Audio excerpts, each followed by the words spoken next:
ladies and dogs, there are a lot of really weird cars, so let's get into it. Have we ever sat down and thought, what if Toyota made a sporty Avalon? Well, they did, and nobody wanted it. The Avalon TRD is one of the oddest sports sedans ever and very underwhelming. But you know what isn't underwhelming? Did you know that Dodge made a WRX? In fact, an even better WRX? The Neon SRT is one of the most forgotten about cars out there. I mean, 215 horsepower even today is fast, especially for a car from 2003, and it's got a manual. Good luck finding a good condition one though, it's right city. Oh my god, a bolt just flew up! Nissan is an oddity. The same company that made the R35 GTR made the Nissan Murano Convertible. What happened? God has truly forsaken us. For some reason, the higher-ups at Nissan thought the world is missing something. An SUV that's a convertible. A Murano convertible. Look, here's the thing. Fine. Listen, I'm gonna be honest with you. I'm kind of retarded. Now, hear me out. This is the worst looking car ever made. I can't stand it. You just know a dude named White Shadow drives one of these things when you see this guy pull up next to you at a light. Good lord. Moving on.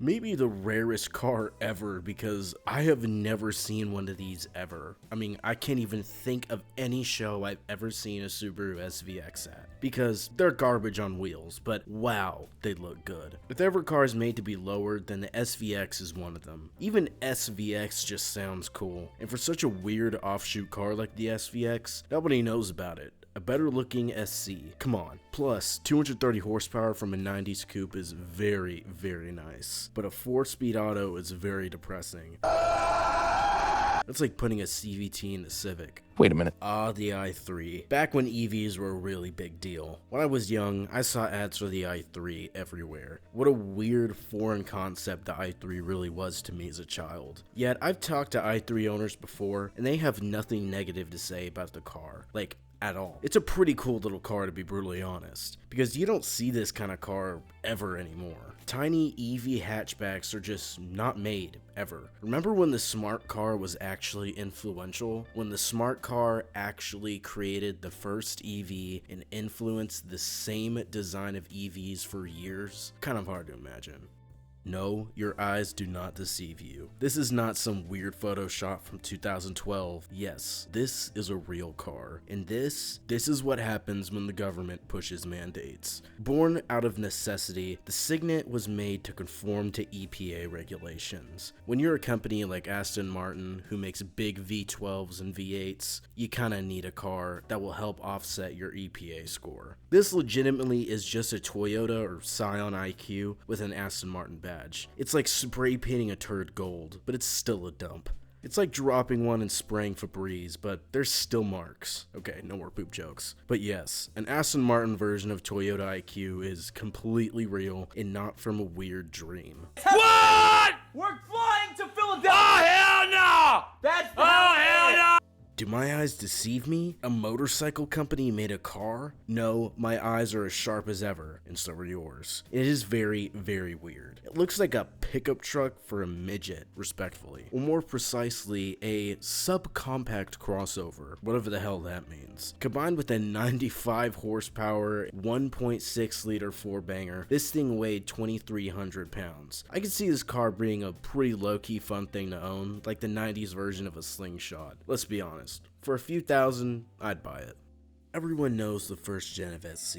Everyone loves it because it is cool. But the second gen, well, that's sort of the black sheep. The sharp divergence from the first gen is honestly confusing. I mean, it's got a V8, so that's a bonus, but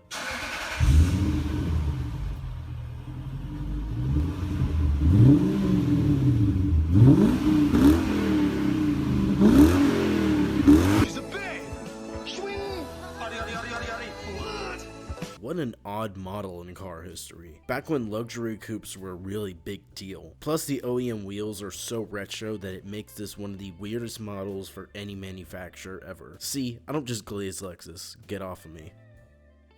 One of the strangest SS-ified cars in the GM portfolio is the SS Cobalt. It would make more sense if I don't know, to SS the Malibu or something. But GM saw the Neon SRT and said, you know what, we can do it too. And boom, you got the Cobalt SS. The Neon was cool with its turbos and turbo lag, but Chevy knew that the Cobalt needed to really stand out. So they supercharged it. Chevy supercharged a 4-cylinder. What the hell? I've never seen one of these outside, but what an odd footnote in car history. A turd of a car supercharged. A Malibu SS would feed families though. The moment we've all been waiting for is here, ladies and gentlemen. The Multipla.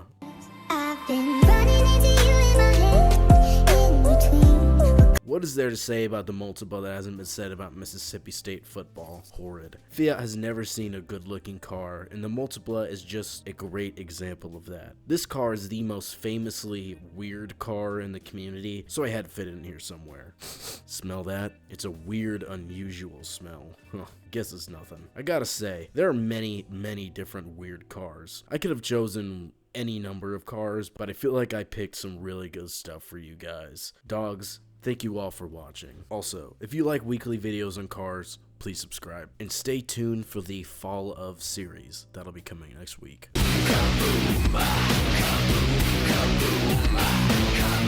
Everything was covered, it really was, and he has to get around the hand.